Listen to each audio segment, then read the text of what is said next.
Welcome back again to the Unlearning Curve. I'm Stuart Delony, joined with Karl Forehand and also JD Forehand. And today we've been, like the past couple sessions, we've been interviewing each other. And so we will have JD in the hot seat today for this one. But before we get to that, Karl has been reading out some of our fan mail. The mailbag, yeah. The kisses, the middle fingers, all that we get. And if you want to be able to reach out to us with the good, the bad, or whatever you want to send us, you can reach all of us at theunlearningcurvepodcast@gmail. And if you post in the Facebook group, we might just pluck that out like we did with some of these. Joel Kathleen said, I think when joining the group, Facebook group for this, the Unlearning Curve podcast Facebook group, said, I was born into and grew up in a conservative mashup of evangelicalism and charismatic churches. But thankfully, I went to a public school that helped my critical thinking, deconstruction early on when I was a teenager, but I would not have called it that. So it's pretty good. I like when people share their stories, right? Stories are sacred. Mm-hmm. And there's more on that story in the Facebook group, the Unlearning Curve podcast. So also from Sue Barrett, I can't remember Barnett.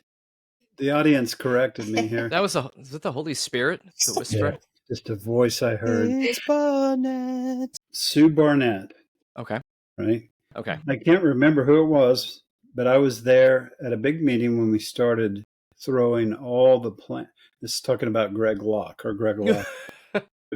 In case you can, he started throwing all the plants on stage around under the anointing, in quotes, and ended up saying that he would buy some more the next day so he could throw them around. He does hit himself with the microphone. That doesn't sound like creation love, too. For throwing plants his around. Congregation. Mm-hmm. That I'm surprised that episode doesn't have more. He's such a clown show. Mm-hmm. That anyway. And one more. Sure. Lisa Mansky says, religion didn't help any of my dysfunction. It worsened what I already had and created more. I like people that smush a lot of meaning into one sentence. It's really good. Thanks for the comments. But what I would say is also, we'll definitely read your comment if you give us 5 stars on iTunes or whatever, too. So Absolutely, do that too. right away. Thumbs up on YouTube, all those things that podcast guys are supposed to say. We gotta all like, say subscribe, ring the bell. Mm-hmm. Yeah, and maybe someday you too will be able to hear the Holy Spirit whispering in their ear, just like Karl. Yeah. I'm waiting for it still. So today we're interviewing JD. JD is my son, and he lives overseas on the other side of the world in Asia, and currently in Taiwan, but travels to all those places, which we used to call the Orient. I can't believe how many of those things I have in my history. But anyway, so JD's on the hot seat today. Hot seat. Talk about your journey as a pastor's kid and then your evolution since then in 1,000 words or less. Keeping count. Just kidding. Yeah. Well, if you can keep count, I'd be surprised, but I'll take that challenge. I mean, I feel similar to Stuart in the fact that I feel like my deconstruction started pretty early. And also, again, make sure you go back and listen to the earlier episodes, because there's a lot of stuff I'm going to pull from, especially from Dad's talk, is that I went out with him starting from when I was 5 years old, maybe younger. And so we would just go to random places, mostly in the Midwest. I, for the most part, didn't know what was going on, but I was with my dad and we were going to new places and stuff, mostly small towns and stuff. But I remember going to the Dakotas and just traveling all over. But yeah, I mean, you pretty quickly see that there's a lot of nonsense wrapped up in a lot of it. And I mean, I liked, the feelings of, being in the church or singing and things like that. I've always kind of had I like music. I'm not very good, talented at it. And I haven't put a lot of effort into it, but I still do like singing and very poorly playing the guitar and things like that. So I like those aspects of it. But I mean, to be honest, when you're in like the Southern Baptist, you have like a few kids, but you have it's a lot of older people. And so it was me going to these churches and not really like seeing a lot of people my age or hang out with them, but like kind of listening to, you know, in my eyes, like these, you know, older people talk and seeing a lot of, just stuff that made me uncomfortable or that was weird or that like I didn't understand. And some of that was just the age I was, but some of it was also that it didn't vibe with what I had been taught previously in the church. But yeah, I think because of that, I started like pushing back on stuff a lot. And again, probably similar to Stuart, I used a lot of, and I have from a young age, like use a lot of humor. I've always kind of liked, you know, social critique and things like that. I was one of the first, I guess like fiction authors that I liked a lot was Samuel Clemens, Mark Twain. And he obviously writes like writing critiques, got a lot of good quotes and things like that. So I would kind of push back on those things. I think I told this story before on this podcast, maybe. But that I was one time when I went to a new Sunday school class, when we were at Big Lake, and one of my, I won't say any names, I guess, but when I was in Sunday school, I was told that to say, obviously the Lord's name in vain, that's a sin, and you need to repent for it. But I was also told that if you say gosh or gosh darn or dang it, all of those are the same thing as saying like God damn it. And I didn't agree with that because I thought it was, you know, I was like, I know I'm trying to not say that word, right? And I was told, no, it doesn't matter what your intentions are. It's the same thing to God's ears. And I was like, wow, you really are some sort of like hearing aid fixture inside of God's ears that you understand how his brain works that well, and how he hears things.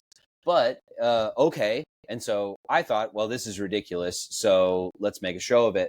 And so I stood up because I protested a little bit, and then I was told, no, if you don't repent, you'll go to hell, basically. So I stood up and I kicked the chair out from behind me back across the room.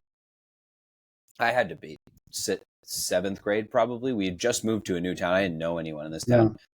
So it was a little bit of a performance, but then I dropped down on my knees and I was like, God, please forgive me. I didn't mean to do it. And I went on this long spiel, and then I pulled the chair back slowly back into my seat and sat back down and just sat there. And everyone was just like, who the fuck is this kid? Like, this is concerning. We have a psycho in our midst.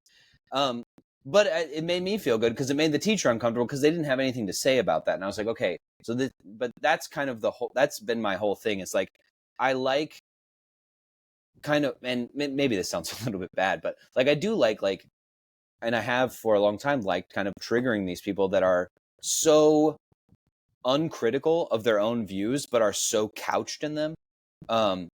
It's always given me like great joy to like get them to be uncomfortable, because I learned for me that was the best way for me to learn. And so I don't know if that was like subconscious or whatever it was, but it kind of like was always a thing I went to, and I still use it today. Obviously, like, you know, maybe less combatively, but like with my students is just kind of like pushing them and like, you know, prodding their positions and kind of trying to make a farce of the whole thing just so they think about it. And so, yeah, I think that started really early for me. And by the time I was university, I think I was pretty much done with religion. I think I went to church, besides when I went back home and went to dad and mom's churches. I think I went to church twice after I went to university. And then maybe once since I came to Taiwan after I graduated university, and I haven't really done anything since. So yeah, it's been long, but it started early, and yeah, I don't know. I think the biggest, the only real thing that kind of was holding me on even after I like kind of left the church was like these like little tinges of like fear that have been instilled in me from very young. Because I mean, when you're told you'll like literally face eternal torment, eternal conscious torment for like, yeah, for eternity, it scares you a little bit, and those things are hard to get rid of. So that was like the last thing. But I mean, I think once I got to university and started reading and like talking to other people, my buddy Rob was like a big part of this, like getting me over that hump, because he like came out to me when I was in university, and that was like a real big like, wow, I'm a huge piece of shit, because like he was one of my best friends. He was my roommate at the time, one of my roommates, and like he came out to me and he was like, I was so worried. He's like, I am very worried that you're like not going to accept me because I'm gay and you're a Christian or whatever, even though I didn't go to church, and I didn't really, I mean, I was doing things that the church would have like abhorred at the time, living in sin and things like this. But yeah, like I think that's one of the key moments in my mind, at least, where I was just like, yeah, fuck all this shit. Like, I'm just done. I'm just can't. I mean, you know, I can take teachings from the church and stuff like that. That's fine. But I'm like done with the whole religious thing, because like, if my friend Rob, who is like one of the sweetest, like nicest, kindest people that you'll ever meet, if he's like anathema to the church and like nothing he can do will get him redeemed, then it's like, I just can't. It's not something I can believe in. And I think that was like one of the big things. But anyway. No, I love how you mentioned that too, because that was something like with me, and I Mhm. did you have these issues, because you're very much like, it feels like oftentimes like information and data driven, to look at things, and I'd be curious, like those instances where somehow like there's a leap in logic, or there's a hole in reason Mm. between what these adults push on us, like when we were kids in the church and stuff like that too. That would drive me crazy at the time, and I would always just be like, wait, that doesn't make sense. And while everyone else is like, yes, it makes sense. And I was like, no, that doesn't, like, how do we tease this out? I mean, did you feel a lot of that, especially dealing with in all these old people congregations that you were in? Yeah, and I think that's one of the reasons why I went to like the place I went to, with like one kind of withdrawing from like some of those things, but also just like being outlandish and being like bringing humor into it, is like, that's the way I could get kind of around some of those things without being like too disrespectful or something to the older people. Okay. And also to people my age. It like, I think resonates with them more than if like you, because like a lot of them, again, they just kind of like follow, and not to say like, I like had it figured out, whatever. I was a dumbass kid. Like, I had a bunch of stupid ideas. I could go over them. I don't want to, though, because someone would try to cancel me over them, because I had really bad politics when I was like in junior high. But who doesn't, I guess. But like, yeah, I think I kind of went to the derisiveness and the humor because of that, because you can kind of get away with like making the jokes, and then if they're like super offended, you're just like, oh, I'm sorry, I'm just kidding, or whatever. But yeah, that it would drive me nuts. And it was like, you guys are supposed to be the teachers, you're supposed to be the leaders of this, because I've bought into this like hierarchy. Like, you've sold, like, I generally have been like kind of against hierarchy, like from a pretty young age. Because I've seen how it's like very easily corrupted, like within the church. And I don't know if I could have like articulated this to you even up until high school, but like I did have a feeling of that.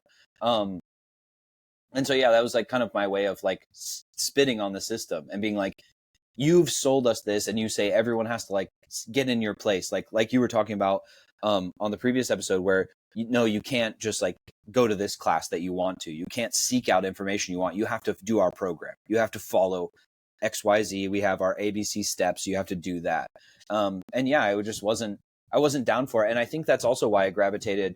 Dad kind of mentioned this earlier. Like, I gravitated towards like things like sound, or like doing AV at church, because it was like, well, this is like my domain. I get to sit in the back and maybe bring a friend along, but we're running the audio board and I'm running the PowerPoints, and like no one gets to tell. Like, the only person that could tell me like you messed up was my dad. Because if someone else was like, oh, you messed up, I'd be like, okay, you go run the PowerPoints, you lazy motherfucker. Like, you're sleeping in church, shut the fuck up. Like, you don't get to tell me what to do. But with my dad, obviously, like, there are times when it's like, okay, yeah, you caught me like chatting with my friend or like sipping a soda. But like, again, if I can like maintain more focus and like be more engaged and get more out of the like, the sermon than like some whatever middle-aged person with a bunch of kids, like, it's like, okay, I just don't have respect for this hierarchy anymore. It's nonsense. I think that's a big thing. Yeah, that I kind of came to grips with over the time. So what do you call yourself now? We asked that to both of us. Where are you at? What are you, spiritually, religiously, etc.?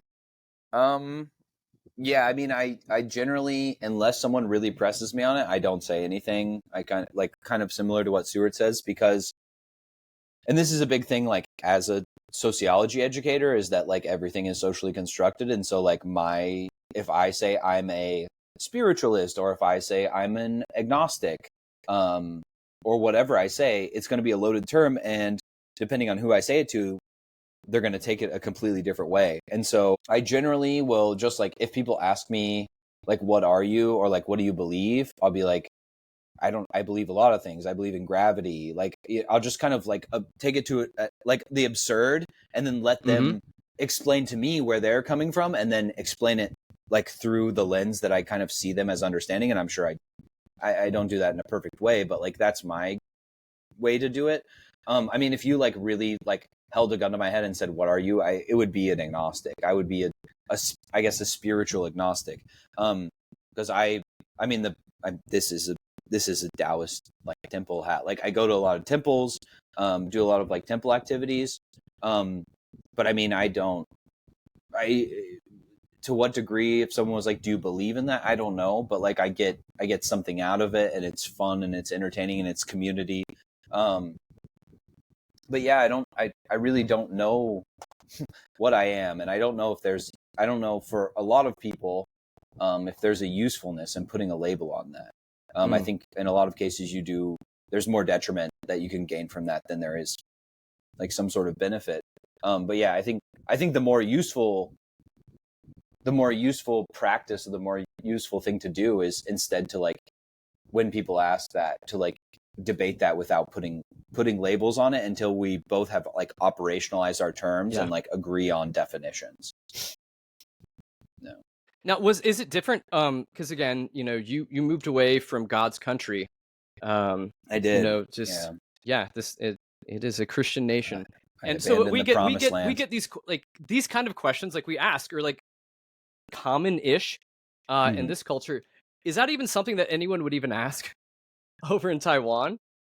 Yes, I mean, people don't. It's interesting because people don't really ask each other, because it's like, this is something that I think both the Taiwanese culture doesn't understand about America to a full degree, and what Americans don't understand about Taiwan to like a holistic degree, is like, Taiwan is de facto like an ethno state. It's like 95 plus 96, 97% of people are like Han ethnic group. Like, people are very homogenous here. And so most people are Taoist or Buddhist, or some degree of both, or like agnostic, but like do some sort of like Buddhist or Taoist traditions. And so as a foreigner, they will ask you like, what do you believe? Or like, oh, you're a Christian, right?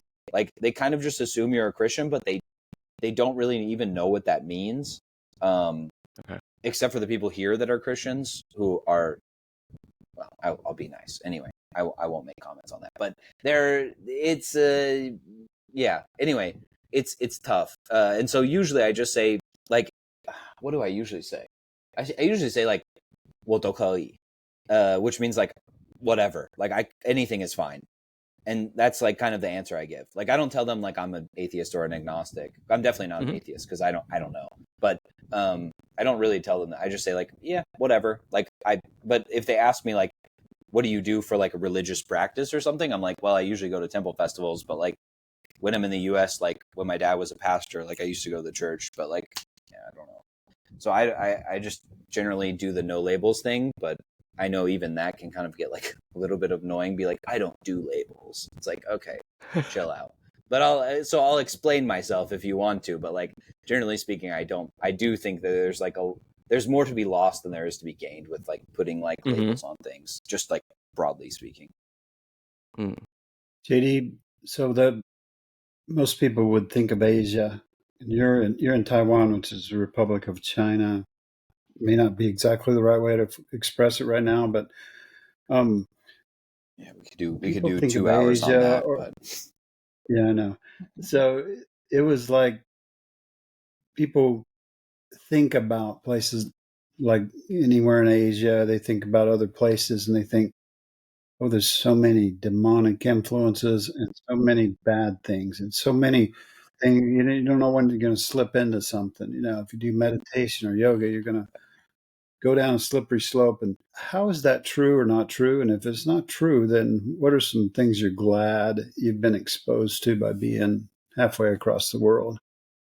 First of all, I like to say that like every time you say Asia, I think of, have you guys seen the movie Cable Guy with Jim Carrey, where he just goes, "This is some Asian." I just keep thinking of that. Anyway, but I mean, yeah, I mean, obviously, like the demonic entities and stuff is a farce. Like, it's nonsense. Like they have their own demonic possession here, but it's not like demonic, it's like spiritual possession. I can show you guys some like pictures and videos that I've done of like people doing their like possession rituals where they do like self-flagellation and stuff. But that's like all Taoist stuff. Yeah, I mean, I don't know how well I'll be able to answer this question, I guess, but like for me, it was good just in the fact that like people here like largely are like kind of a-religious, or like they're like, yeah, like I go to pray when like I have something to do, but it's not like a thing you do all the time, or like you go on special holidays. But I mean, the thing I think I gained from it is just seeing like these different traditions, but like kind of realizing that like the main goal of like most of it, and again, I haven't I've only been to like, a handful of countries, but like seeing how people operate most of the time, it's like most of the people are like doing it for community, and doing it like when they they feel unsafe, or they feel like I'm struggling or something, and so they seek out like that kind of like religious comfort, that community comfort. So I think that is kind of like a like something that could bring us together if we kind of all realize that like the reason that we're seeking out a lot of this stuff is because of issues that we have, trauma that we have, and just like human nature, like looking for community, as because like that's what we are as like semi-social animals. There was something else I was going to say, but I kind of forgot. But yeah, I think I remember what I was going to say. I think there's something also in the fact that like we have like these views of like other countries, other or other nations or other religions, where it's just like they're as fundamentalist as we are. But like even in the US, like people are only like fundamentalist or like really dedicated to their religion, like insofar as like it suits them at the current time. And it's very similar here. Like you'll hear like at certain times people will get like super religious, but like most of the time when you like ask someone on the street, it's the same with the US. Like you ask someone, they'll be like, yeah, I'm a X or I'm a Y, but like whatever religion, but like they're not like dedicated. They're not a monk, right? They're not like sitting in their room, like, breaking their knees praying because they're like so dedicated to their faith. Like for most people, it's like kind of a passive thing, or it's a thing you do like once a week or something, or you do on like high holidays or whatever. Like I think, and realizing that that's like kind of a human condition that we all experience, where we like kind of feel like we have to do these religious things at certain points, and like even they might be good for us in certain ways, but that like most people just kind of want to like live happy, healthy lives, and like religion is maybe a way that we find our community, but it's not like, I don't think anyone's like really, most people who are not like insane fundamentalists are not that tied to their religion. I think that's like for me a little bit refreshing, that we're like all just trying to kind of figure it out, and no one's really like being that angry or vengeful or judgmental about it. And there's no Buddha get you commercials. Well, here's the other thing, is that you guys, all of you, all indicted. Mom, maybe not. She's in the audience, so not you, Mom. I love you. But they're like, you guys think that there's only one Buddha. There's hella Buddhas. There's so many Buddhas. Right. You talking about Sija Buddha, too, Mila Pho? Who are you talking about? Let's go. Name how many Buddhas do you know? Yeah. None. No, I'm just kidding. You're right. But like, but that's the point. That's the point. Is like, we don't even understand each other's religion. Like when I ask people about Christianity here, like unless they're Christian, they don't understand it. And like, that's the point. It's like, that's fine because you didn't grow up in it, right? You don't understand it. But that's what we should realize first, is like, we have no idea what each other is talking about. We don't understand each other's religion. Like when I read, I teach religion and sociology, like the sociology of religion and how it's used for good or for bad in society. And like reading, I give kids a lot of examples from the Bible, because like obviously that was the tradition I was raised in. And they're like, what? That's in the Bible? Or like, what? That's what people believe? And I'm like, yeah, well, some people do. Like some people don't, because again, it's not a monolith, right? But that's a super good exercise for people to just realize, like, listen, we're all just like stumbling through this giant rock flying through like space. Like, let's all chill out a little bit and just like meet each other where we are. So we have a question from the audience. Sorry, Stuart. Here we go. No, audience. Yeah. The Holy Spirit. I'm the only audience member today, at least. Well, wait, state your name. Oh, what's your name? My name is Laura Forehand. Okay. It's just like She's 1/3 of the Trinity. Call out name and rank. Hey, so JD, I have a question for you. And I wonder like this for Stuart too, but first to you, question JD. about me. It's not about you, Stuart. I know.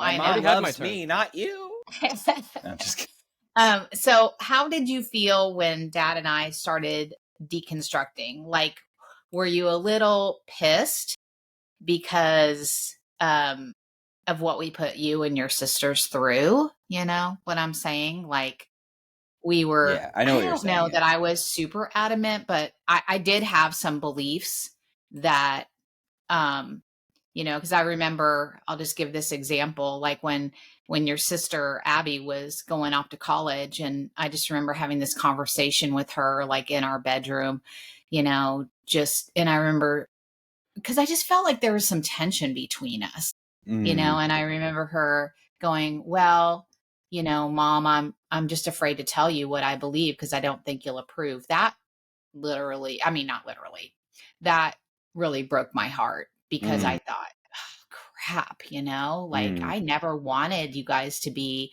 afraid to talk to us because we had some sort of religious stance on things. And I think she was talking about, you know, the LGBTQ plus community and just, you know, and I remember, oh my gosh, it's so gross, my response to her, because it was just like, well, you know, hopefully while you're at college, you can like, just, you know, be in a good church and be reading your Bible. I mean, such a gross response, but you know, obviously I've learned since then. But yeah, I'm just curious about like, what were you, maybe you can speak for your sisters too, because you guys probably had some conversations, you know, in the background that we weren't aware of. But like when we started deconstructing, did that ever just like go, yeah, well, thanks a lot for, you know, like raising us in such a, you know, fundamentalist upbringing, and now you're like thinking that, you know, anyway, I don't want to put words in your mouth, but just curious. First of all, what I like to say is it seems like the gay agenda has won, because it sounds like both you and I had like we got over major humps when the gays came up, which is awesome because like slay queer folks, you guys won. You broke our Christianity. Love it. Yeah, hail Satan or something, whatever. Anyway, no, but no, I didn't feel that way because like I was beyond that. And I mean, I'm sure we had like times where I was like frustrated with your guys's like the pace of like your change or whatever, but like for the most part, like I recognize that like, because like here's the base thing is like whether or not like the whatever parenting style or like discussions that we had at certain points throughout the long time that we lived together, 18 years, I didn't get the sense that you guys were doing anything out of like animosity. Like I always knew like we love you, and like sometimes that may be like we may be disappointed if you do certain things, and some of those things like over time I was like, well, it's kind of bullshit that you'd be upset with me over this. But like, I understand where you're coming from because you were raised in the church, and I like, in a lot of cases, either I thought the same thing at the time, or I still like, or I had believed it and I had moved on from it. But like, I was like, yeah, I did believe this at one time. But no, I think overall, I was like, you know, not to be like derisive or like to like, you know, kind of like be, like, yeah, I don't know, like looking down or something, but just like, okay, yeah, all right. Finally, you guys you're getting there kind of thing. Like, and it sounds kind of bad. Like and I don't mean it that way. Like, oh, I'm so ahead of you or something, but like, yeah, I mean, at least in deconstruction, I was ahead of your guys' curve in some ways. And so I was just like, okay, good. Like, like it's expanding, and like your guys's like willingness to question and things like that is what I mean by like it was expanding. And no, so like there may have been like little things like that, like especially if like when I like called you guys, or like if I came back and we had like a conversation. I can't remember any specific instances, but there were probably times when, you know, we were having a conversation and I was like, you guys would be like, oh, you moved on this position. I'd be like, yeah, well, you fucking gave me shit about that before, didn't you? It's like what would be in the back of my mind. But it's like, but you know, when you like, that's like a gut reaction, right? But like when I thought about it, it would be like, no, they went through the same thing I did. They just went through it at a different time. But so I'm happy happy we're on the same page. So the answer overall is no. I wasn't resentful over it because I had been through the same thing. That's a good way to look at it, though, is like, and I have to remember that, you know, like we all move at different paces. And one thing I always say, like when we're talking to people about like our kids and our deconstruction journey or whatever, and I think we need to take this word back, because like I always kind of cringe a little bit when I say that, like I always say that our kids gave us a lot of grace. I mean, I think we think about grace as only being like a church word, and it's not. It's not. Yeah. And you know, anyway, so like just to sidestep you for a second, JD, I'm just curious about like Stuart, did you go through this deconstruction with your kids? Were your kids not, or were they kind of raised in a little bit of fundamentalism? But I mean, how did your kids, if you can speak to that, just because, I mean, you know, you're not, I don't want you to say anything that, you know, that you don't feel comfortable saying, because your kids aren't here to defend themselves like JD is, right? No, I talk about them behind their back all the time. I have no problem with it. No, it wasn't that hard for them because I think in some of the formative years, it's when we were missionaries, but we were like home missionaries. And so it was like for community work, and we had to pick a church to go to in the small town that we were missionaries in. And I was like, I'll pick Baptist because I at least understand their dysfunction. And I knew I wasn't there with them, but I was like, if I have to pick one, I at least. Me too. Yeah. You're able to go like, okay, I at least get this BS. But we would like, a lot of it was just preparing the kids for the crazy sometimes, like in their Sunday school and stuff. I'd just be like, yeah, no. Or like, that's idiotic. And we were just pretty blunt with them about, like, we wanted them to be free thinkers. And if faith was going to make sense to them, it needed to make sense to them. And not just because we told them to. So, I mean, there was one time we were driving home from church, and my wife, it had dawned on us that this became a pattern, that she and I we would yell like back and forth at each other driving home from church, because we were both so frustrated with what we were hearing preached. And then our kids are like, Mom and Dad, are you getting divorced? Aww. And we're just like, no. We're just so angry about what we were, hearing in church and stuff and finding this wrong. And they're, oh, okay. And then they kind of have been fine after that. We've just been really open to them and their process and journey as well, too. And we just never wanted to screw them up. I never wanted them to be PKs.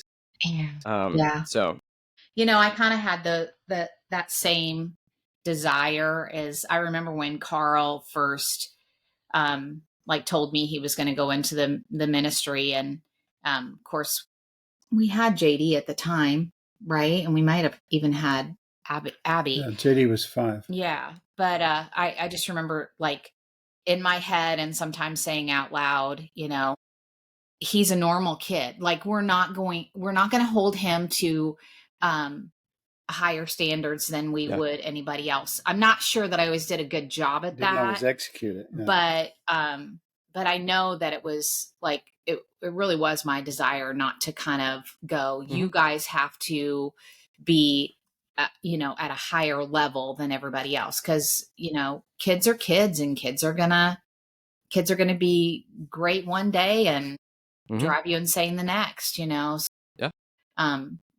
not always sure I did, like Karl said, not always sure I executed it well, but that was definitely my intention. It's just like, you know what, they're kids. And I think there's a continuity to the intentionality. Yeah. You may have not got it right at every moment, but I feel like that there's like a continuity to like your relationship with, if you're consistently doing that over periods of time, Yeah. I think I think it works. It works out. Mhm. Yeah, It's the grace that you needed. the numbers say you don't have to get it right all the time. Yeah. I mean, it's Well, got to do your if you did, best. we'd all be screwed because no one Yeah. does. Yeah, because their life wouldn't be like that. Yeah. Mhm. And that's kind of the disappointment in Christianity sometimes. So JD, I appreciated what you said about, just still having some of those, maybe not now, but back in the day, you kind of had some of those messages still like lurking in the back of your head, those churchy kind of messages, because I think sometimes I still struggle with some of that. In fact, I was just talking to one of your aunts about, just women and body image and things like that. And just, the messaging we got, not only maybe from our upbringing, but also from the church, and where a woman's place is and stuff like that. And of course, she's in a different denomination and doesn't really have that type of messaging. But like, do you still ever get those little glimmers of, that Christian messaging that pop up every now and then? Or are you like, I'm good. Like, that doesn't bother me anymore. I feel like, yeah, probably from time to time it crops up, but it's one of those things where it's just like, where the fuck did that come from? Like, ugh.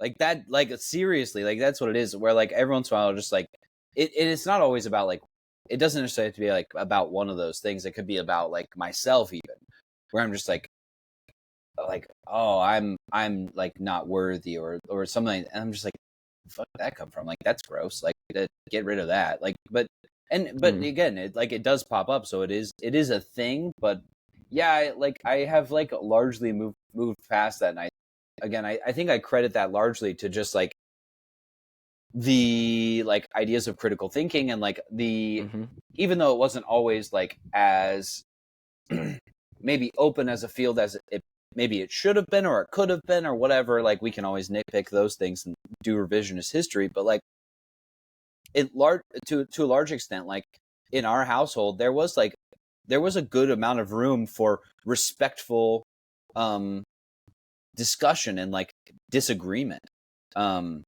And again, I don't think that like again that we could critique like whether that was perfect or not, and it's never gonna be. So like it wasn't perfect, but like it was good enough to the fact that like I learned early on that like I could disagree, and maybe I couldn't speak everything I wanted to say, but I could at least put some of those things out there, and then you guys would like legitimately think about it and then come back to me. And you may have come back with like you may have come from a point of like using dogma, but also like your empathy to kind of like, and then combining those things. And so I may have been like, yeah, you still have, but there's still tinges of things I don't like in this. Like, but there was a dialogue there that was open and continuous. And again, not always perfect on either side. I'm sure I was like, not, I mean, I still remember the last time I think Dad and I got into a yelling match. The first time I think it was when I came back, and it wasn't long. It wasn't even long. It was like 30 seconds. But it was about politics or something, but it was tangentially related to religion. But there was like, we kind of blew up at each other. We were in the car. I think we were going to Rockport. No, we weren't going to Rockport. We were going to Maryville, I think. But anyway, I remember we were arguing about politics, and there was like a blow up, but then it was like, it's fine. Like we were just both like, oh yeah, okay, we probably both overreacted, and then a week later or whatever it was, like we were like, okay, we revisit this thing, and I think that's kind of how you have to deal with it. So yeah, I don't know. Simply put, like I think I've moved past a lot of that stuff, and while maybe there's like some, of course we can nitpick these things, but I think in a large part that's due to the fact that like you guys did create an environment that was generally open for at least some sort of critique or discussion, which I think is like the baseline of like, if you want to grow or develop or, kind of like dig into your ideas, that's where you have to start from. Mm-hmm. Being a teacher, real quickly, you see, so I know you've never been a parent, but you've been a child, and you've seen a lot of students that you've kind of uncled along, or whatever you want to call that. Yeah. Groomed. Whatever. You've been in their lives and you've giving them advice and so on. But for parents, even though you haven't been a parent, from your perspective, what should we focus on real quickly? I think it's what I was just talking about. I think it is that you have to keep that dialogue open, and obviously like the base level of that starts from you are, I mean, if it's a parent-child relationship, it's like, we love you, whatever, for whatever reason, you're our kid, or whatever you want to use. Like, but like in a broader sense, like when it comes to like my kids, is like, I just tell them like, listen, you're people, I'm people, we're all people. So like, we're all going to say dumb stuff. I'm wrong sometimes. And so feel free to push back, and we can have the discussions, and sometimes it'll get a little bit heated, but in like overall, it's a space where like, I'm not going to like treat you badly or treat you different because we believe different things or because you push back on certain ideas that I have. And I have the whole spectrum of kids that like, I have the kids that are just like, yeah, anything you say we agree with, or like for the most part, or we might disagree, but like I don't really speak out in class. And then I have the kids that push back on everything I say, just because part of that, not to like, break it down, but like for whatever reason they're doing it, that's what they're doing. Yeah. But the point is that they know it's safe to like, to do those things. And, I try to teach them that like, you have to do it in a respectful way, and you have to do it from a place of like evidence and research and things like that. But like, listen, like, I'm not the teacher that's going to blow up for you for like slipping up or like saying something that might be a little bit rude. Like, I'm probably going to say, hey, can we work on rephrasing that? But like, I'm not going to be like, hey, you can't, like, I'm not going to yell at you. Like, I just don't, I really don't do that. And like, if I was a parent, like, that's a little bit different dynamic, because you do have to like raise kids that are going to go in the world and stuff. And it's different from being a teacher, but it is related. And I think that's where I come down on, is you just have to create like it's like, listen, there's a space where we can just have the dialogue anytime, whatever it is. Even if you're like I have kids that are like, I don't know if I can talk about this with you. And like, they know I'm the teacher that they can talk about basically anything with, but they're like, they kind of like expressing, I'm apprehensive because I know this topic is very controversial, or I don't know what to think, or I don't know what you think about it because we haven't talked about it before. But then, giving them that reassurance and being like, fine, just say whatever you're going to say. And even if I think it's like bigoted, it's not because you're bigoted. It's because you've heard something and that's the only thing that you know, or that's for some reason it resonated with you or whatever. Like, I think that's the biggest thing. You just have to be like, it's fine. And,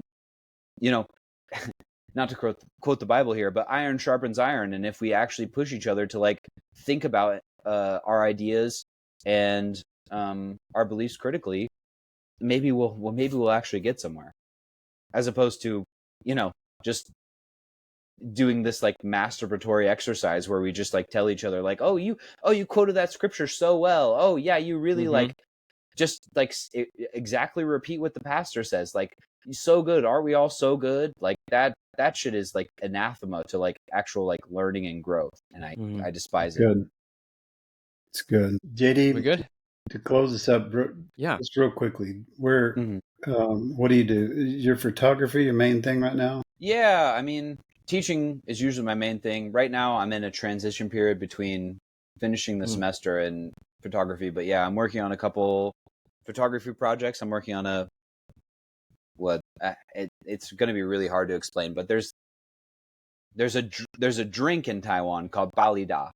And anyway, if someone wants to have me on the podcast to like learn about what balida is and like the cultural significance and like all that stuff, it's really complex. But anyway, I'm doing like a photo book right now about that.